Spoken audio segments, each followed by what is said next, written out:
Am I the a-hole for refusing to help my 21 brother 24 with his kid 5 during a medical emergency? So, my brother and I don't have a relationship. Cut him off when I was in high school after one day I came home early and saw that my brother and my girlfriend were doing the deed on our couch.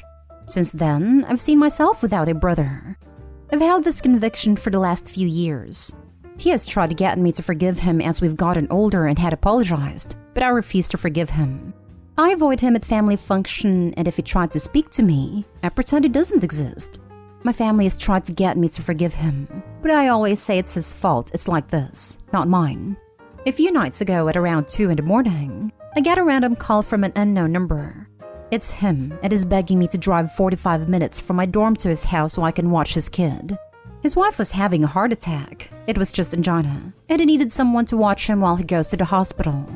I asked him how he got my number, and he said that our mom had given it to him while she was away in case of emergency. I told him that I wasn't going. He begged me. He said he needed his brother's help. He said if I help him this once, he'll never talk to me again. I told him no, and that it wasn't my problem. He begged again, but I hung up and went back to bed. Come morning, my phone is full of texts from my sister and my mom telling me how awful I am. My brother had to call up our sister and left his 5-year-old alone for 3 hours while he was at a hospital. They all told me I was awful and petty for holding a grudge this long. I feel I did nothing wrong.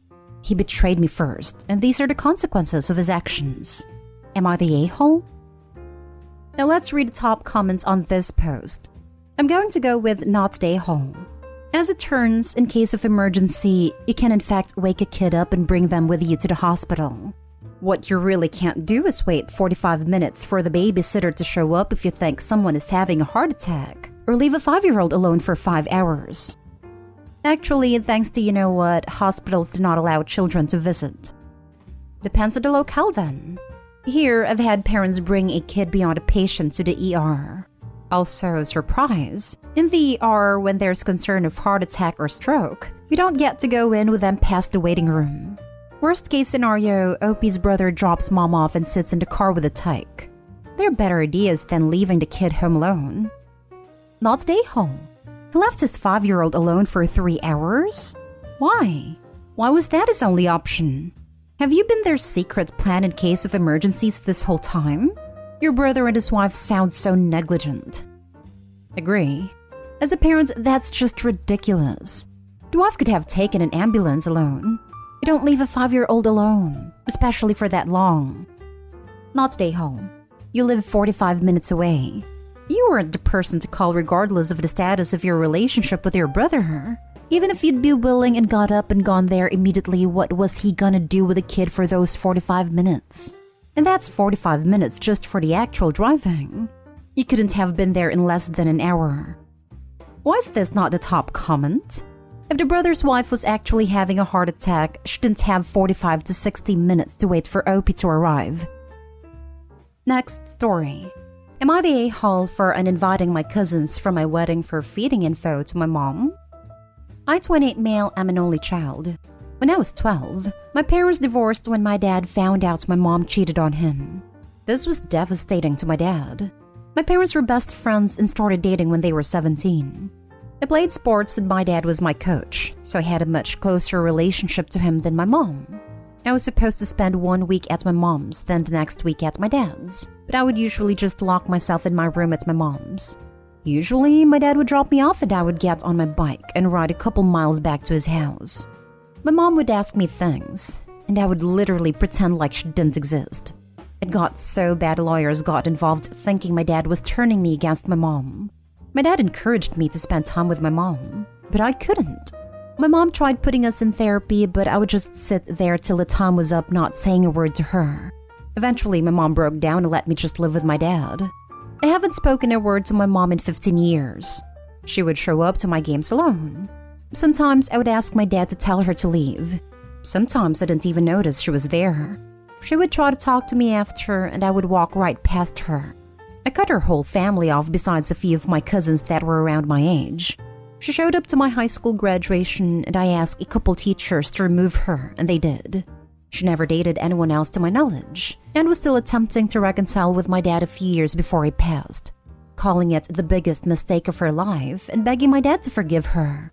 When my dad passed a couple years ago, she tried to show up to the funeral at a metro outside to ask her to leave.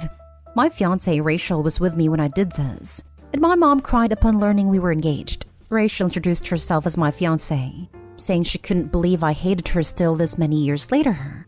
So last week, I received a letter from my mom with a large check inside.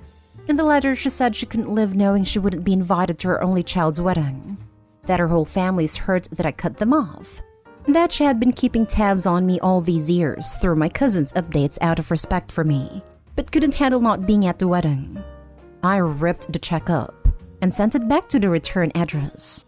She shouldn't have even known my address, as I keep her blocked on all social media. So I called up my cousins, who admitted that since I was 14, they have been providing my mom with updates on me. Prom pictures, college updates, engagement photos, and they sent her my address.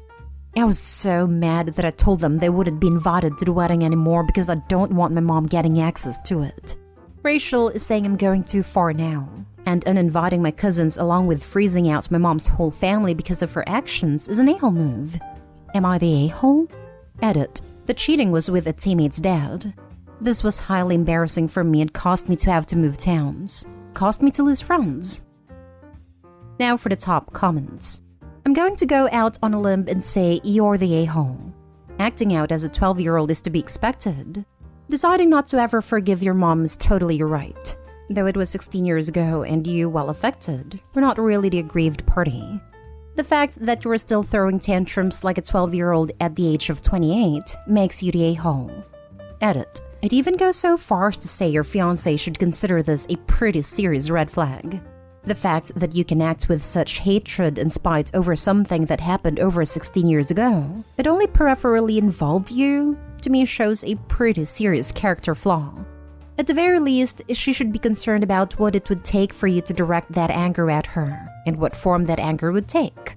For the edit, that's exactly what I thought. Being engaged to someone so unforgiving and showing so little empathy, even to their own mother, would scare the heck out of me. I would advise her to run. Go to therapy and unpack this. This is a pathological level of hatred. Unless your mom literally told you to your face that she regretted ever having you with your dad and kicked your dog as part of the divorce. I don't think people have to let go of anger and forgive every single slight. But you weren't even the one cheated on. And it sounds like she tried to do everything right by you. See, I am the first person to advocate no contact if you have to. Because some parents aren't much more than DNA donors. And some are worse than that. But OP is taking this so personally, for over 15 years and letting the anger drive their familial relationships away. That's very sad. I've been reading through the replies and struggling with it for this reason. I'm no contact from my family, but it feels like there are either tons of info missing or their attitude is unfounded. If my parents had ever reached out in a sincere way, like showing up to events or writing a letter, then I would give them a chance, after making sure that I'm not hallucinating the whole thing. First off, I'm so sorry for what you've been through. Dealing with your mom's cheating and your parents' divorce had to be hard and traumatic. I'm also sorry for your loss of your father. But I gotta ask, when is it gonna be enough? Your mom lived most of her life with the loss of her husband and her son. She lost everything. After all this time, when is it gonna be enough?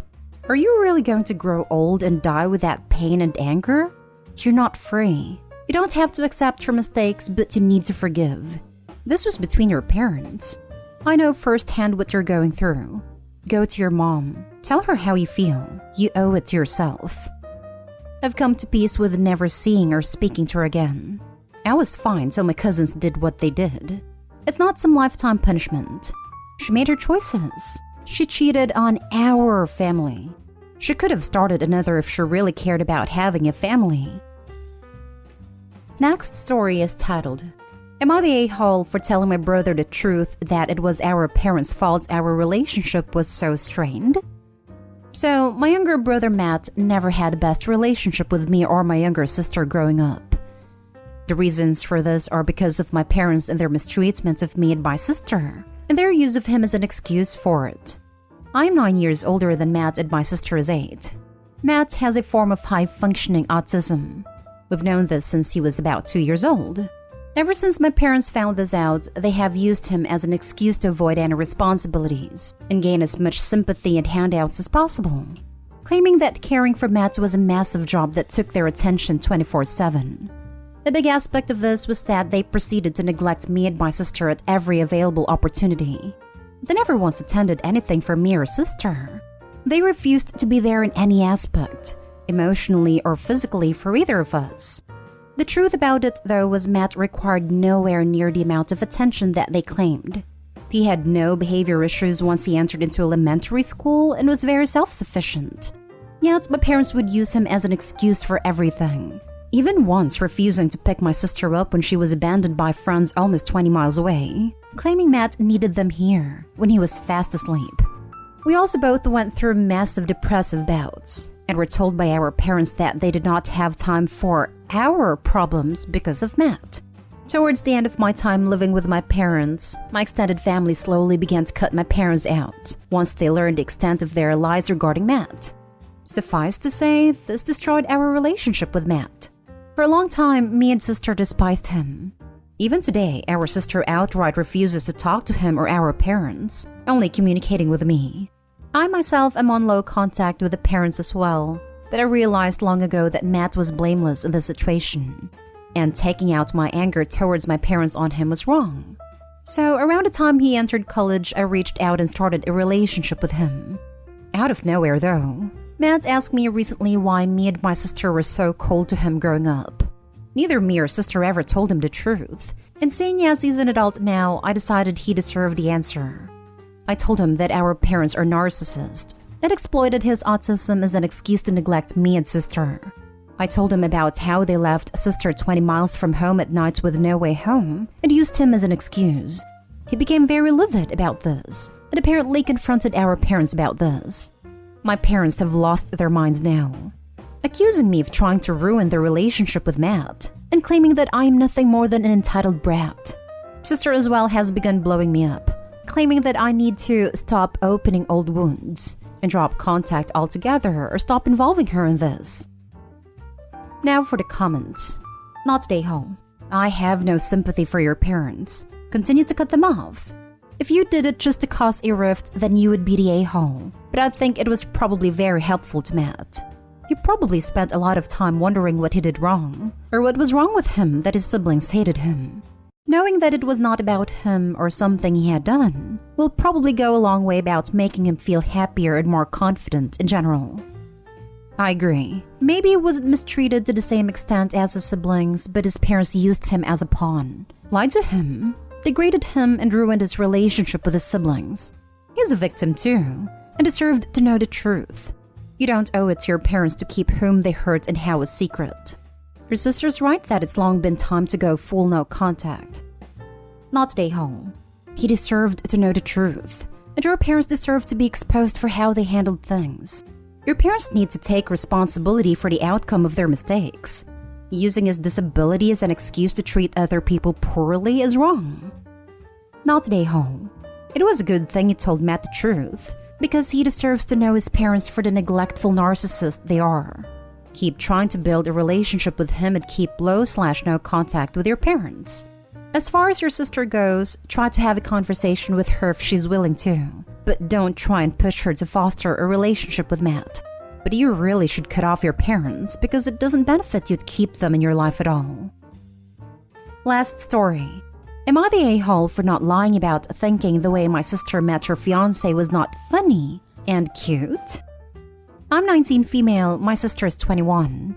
She's engaged to a guy I haven't met too many times because of the pandemic and both of us going to school in different countries. Just once on my sister's birthday and once on Christmas. He is 30 or 31. Every interaction I've ever had with him has been fine, but brief. On New Year's Eve, my sister's fiancé was working, so she came to a party my aunt threw.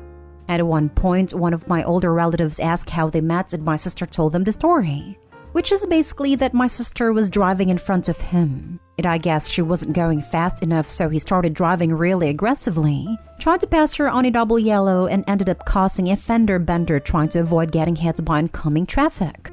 When she gets out of her car, he starts screaming at her and berating her. She starts crying. He feels bad, asks her out on a date and tells her he'll pay for everything. Deductible, repairs. He even said he'd pay for the first year of payments if she needs a new car. He's loaded. She took him up on a date, and the rest is history. So this is where might be the a-hole, and what I'm asking for your judgment on. After she was done, one of my cousins was like, "Oh my gosh, that's such a cute story, Opie. Isn't that so funny?" So while I would never tell her my opinion unsolicited, I also didn't want to lie. And I didn't want my 16-year-old cousin who was also there to think anything about this was cute or funny.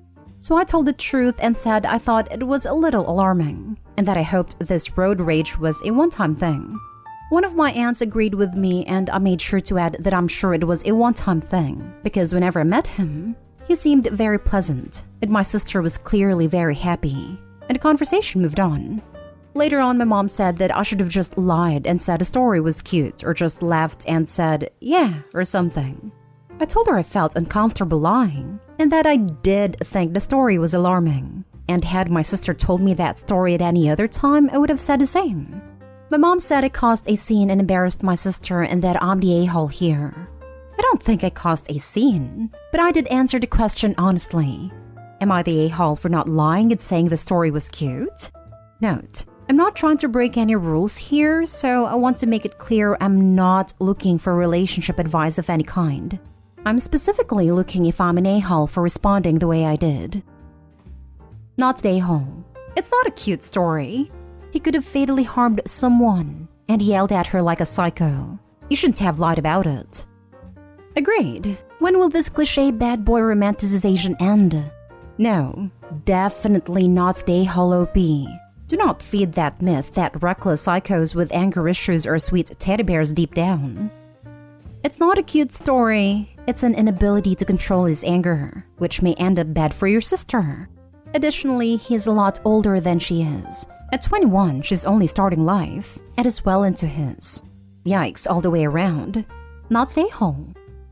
Not the a-hole. If someone had caused an accident through reckless driving and then screamed at me, I would have called the police on him, but not taken him for coffee. Your sister has a weird taste in men. Edit. And of course, you need not have pretended to like the story. It was not a major issue. Didn't cause a scene, and maybe your sister will observe his behavior a little more closely in future.